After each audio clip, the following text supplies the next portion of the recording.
Après l'humour, Panayotis Pasco a décidé de se dévoiler dans un livre intimiste. Il y parle de sa sexualité, de sa relation avec son père ou encore de sa dépression, qui l'a poussé à une tentative de suicide. Les fans connaissent l'humoriste grâce à son seul en scène, Presque, disponible sur Netflix. Maintenant, ils découvrent l'écrivain. Panayotis Pasco a été découvert dans le Petit Journal et sur Quotidien avec ses interviews, et il a immédiatement séduit le public. Avec son livre La prochaine fois que tu mordras la poussière, aux éditions Stock, l'humoriste dévoile une nouvelle facette de sa personnalité. J'ai commencé à écrire ce livre pour combler des insomnies. Mon père, peu avant le confinement, nous avait appris qu'il était malade. Je n'ai pas réussi à digérer l'info tout de suite, explique Panayotis Pasco à nos confrères de Elle. J'ai d'abord envisagé comme un second spectacle.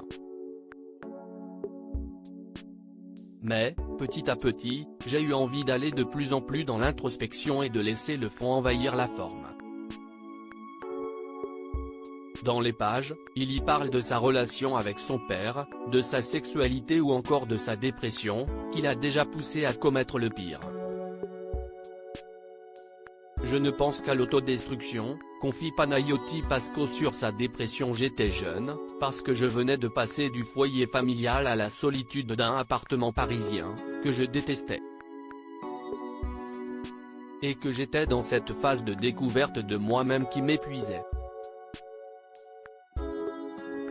Si est-il le cri d'une femme qui m'a arrêté alors que je m'apprêtais à sauter d'un balcon, confie Panayotis Pasco. La dépression était là depuis longtemps. Latente, lancinante, sinueuse.